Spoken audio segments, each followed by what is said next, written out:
Pati ang presiding judge ng pre-trial chamber ng ICC na si Julio Motoc hindi nakaligtas sa pambabash.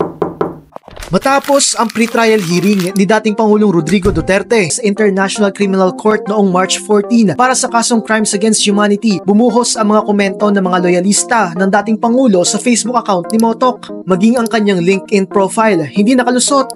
Ang inis na tanong ng iba kay Motoc, sino ka ba para usigin si Duterte? Sino nga ba siya? Si Motoc ay isang human rights lawyer mula Romania at bihasa sa international law bilang profesor nito. Dati siyang hukom sa European Court of Human Rights at sa Constitutional Court ng Romania. Nagsilbi rin siya bilang Special Rapporteur ng United Nations para sa Democratic Republic of Congo. Wala masyadong educational attainment ang 57 taong gulang na si Motoc.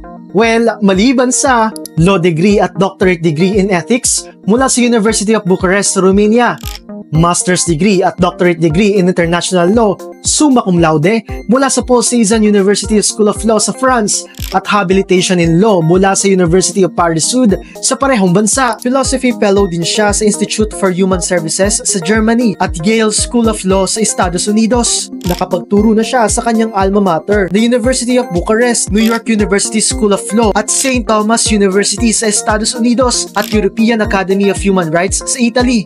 Kaya taliwas sa pagkwestiyon ng mga taga-suporta ni Duterte sa kredibilidad ni Motoc dahil hindi raw ito nag-English sa pagdinig sa pre-trial, maalam siya sa hindi lang isa o dalawa o tatlo kundi 5 lengguwahe: Romanian, English, French, Spanish at Italian. Ginawaran siya ng Star of Romania na may rank na Knight, ang pinakamataas na civil order sa nasabing bansa. Sa kanyang free time, nakapagsulat siya ng maikling nobela noong 2020. Sa gitna ng mga pangaharas ng supporters ni Duterte kay Motoc, nagbabala ang Assistant to Counsel ng ICC na si Attorney Cristina Conti.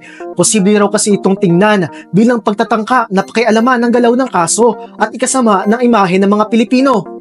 Yun nga lang, binash na rin si Conti. Sa September 23 nakatakdang maglabas ng desisyon ng ICC kung uusad sa paglilitis ang kaso ni Duterte. Makialam ng may alam, sundan ng social media pages ng News 5.